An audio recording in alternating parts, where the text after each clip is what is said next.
ధర్మసింగ్ జరిగిందే చెప్తున్నాడు. ధర్మసింగ్ నేను అప్రూవర్గా మారుతున్నానని చెప్తున్నాడు. ధర్మసింగ్ అప్రూవర్గా మారుతానంటున్నాడు. శ్రీకాంత్ అప్రూవర్గా మారుతానంటున్నాడు. నేను రీతు కూడా ఏదైతే జరిగిందో అవన్నీ చెప్తానో నాకేమీ తెలియదని చెప్పని రీతు కూడా చెప్తుంది. మరి అందరూ అప్రూవర్గా మారితే అసలు చేసినటువంటి వాళ్ళు చేయించినటువంటి వాళ్ళు ఎవరెవరు అనేటువంటిది ఇప్పుడు తెలియాల్సినటువంటి అంశం. మరొక ముఖ్యమైనటువంటి అంశం ఏంటంటే నిన్న శ్రీకాంత్ కూడా ఒక అభియోగం మోపాడు.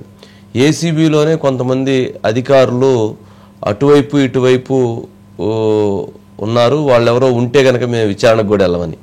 అదేవిధంగా నిన్న రీతు కూడా ఒక ఏసీబీ అధికారి నన్ను పిలిపించి శ్రీకాంత్ ఎదవా అని చెప్పారు.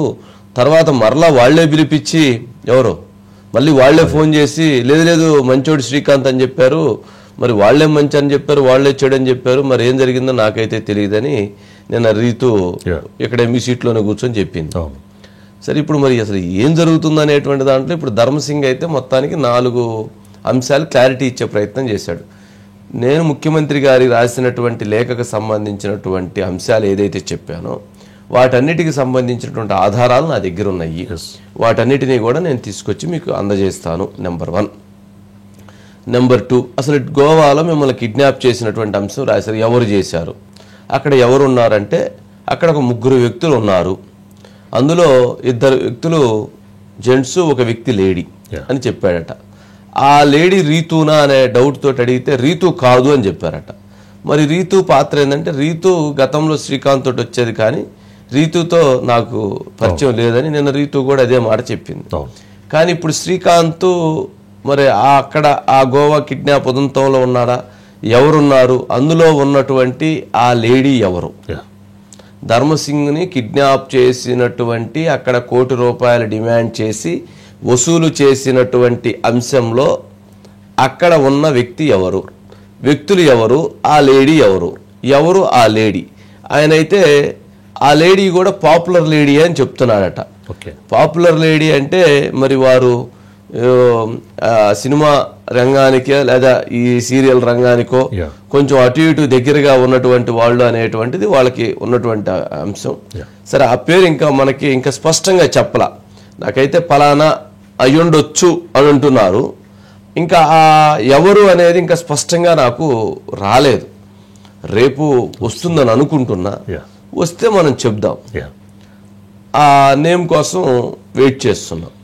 సరే ఈ క్రమంలో ధర్మసింగ్ అసలు రామారావుకి నీకు ఏంటి అన్నప్పుడు వామ్మో రామారావు గురించి చెబితే నాకేం కాదు కదా అంటున్నాడంట ధర్మసింగ్. అదేంటి ఏం కాకపోవటం ఏంటంటే అంత భయపడుతున్నారంటే రామారావు యొక్క కెపాసిటీ పవర్ అలా ఉండిద్ది. రామారావు తన పోస్టు విజయవాడ రిజిస్టర్ అయితే పైన ఉన్నటువంటి రాష్ట్ర స్థాయిలో ఉన్నటువంటి పోస్టులను కూడా ఈయనే వేయిస్తాడట. పోస్టులను ఈయన వేపిస్తాడట డబ్బులు తీసుకొని. ఒక్కొక్క పోస్టుకి పడమట లేక విజయవాడ ఇట్లా పోస్టుకి ₹1.5 కోటి తీసుకొని వేయిస్తాడట.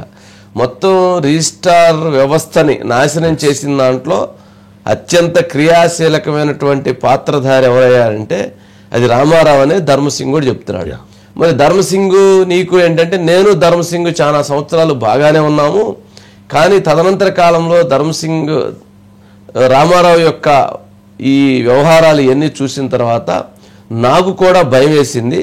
నా చేత కొన్ని తప్పులు చేపించి నన్ను భయభ్రాంతులకు గురి చేసి చివరికి నా ఆస్తులు రాయించుకొని నా మీదే కేసులు పెట్టించి నా మీదే కంప్లైంట్లు ఇప్పించి నన్నే ట్రాక్ చేసి ట్రాఫికింగ్ చేసి నా చేతే ఈ కార్యక్రమాలన్నీ చేయించారనంటే ఇక దాన్ని బట్టి అర్థం చేసుకోండి అని మొత్తానికి తను ఒక్కొక్కటిగా చెప్తున్నాడట. మరి ఆ చెప్పేటువంటి క్రమంలో ఇంకా ఎన్ని అంశాలు దాగి ఉన్నాయి, ఏమేమి అంశాలు దాగి ఉన్నాయి అనేటువంటివి కూడా ఇప్పుడు బయటికి వస్తున్నటువంటివి. ఇక ధర్మసింగ్ అయితే ల్యాండ్స్కి రిజిస్ట్రేషన్ చేశారంటే చేశాము, ఎన్ని చేశారంటే నా పరిధిలో ఇన్ని అయినాయి, బయట ఇంకా చాలా దగ్గర అయినాయి. ఎలా చేసామంటే ఏం లేదు అడిగినట్టుగా చేసి పారేసాము. మరి మీకు చట్టాన్ని మరి అతిక్రమిస్తున్నామని తెలవదా, బెదిరించారు, కేసులు పెడతాము, ఏసీబీ కేసులు పెడతామని చెప్పని బెదిరించారు. ఎవరు బెదిరించారు? రామారావు బెదిరించాడు. ఇంకెవరు బెదిరించారు? పైనుంచి చాలామంది అధికార యంత్రాంగం ఫోన్ చేశారు. శ్రీకాంత్ బెదిరించాడు. నీకు పైనుంచి చెప్తున్నారు, సీఎం ఆఫీస్ నుంచి చెప్తున్నారు, కేఎన్ఆర్ చెప్తున్నాడు, లేదా వాళ్ళు చెప్తున్నారు, వీళ్ళు చెప్తున్నారు, మీ అందరి సంగతి తెలుస్తారు, మీరు ఒప్పుకుంటారా లేదా అని చెప్పని భయభ్రాంతులకు గురి చేశారట. మరి ఈ భయభ్రాంతులకు గురి చేసినటువంటి అంశంలో వీటన్నిటి నేపథ్యంలో తప్పని పరిస్థితులలో మేము వీటన్నిటికీ అంగీకరించక తప్పని పరిస్థితి అయిపోయి నేను సంతకాలు చేశాను. నేను అప్రూవర్గా మారతాను, నా తప్పు అయింది, నన్ను క్షమించండి, నాకు న్యాయం చేయండి, నా ఆస్తులు మొత్తం లాగేసుకున్నారు, నా ఆస్తులు ఇప్పించండి నేను అని తను ఏడుస్తున్నాడట. మాటకు ముందు ఏడుస్తున్నాడట. అరే బాబు, నువ్వు ఏడబాకాయా, నువ్వు పెద్దవాడివి, నువ్వేనంటే ఏం చేయమంటారు సార్, నాకు అన్నీ పోయినాయి సార్, మరి నువ్వు బాగానే గోవాలో ఎంజాయ్ చేసి ఏదో కక్కుర్తి పడ్డాను సార్. చేసేటో లేదో వేరే విషయం. వెళ్ళాడు కదా.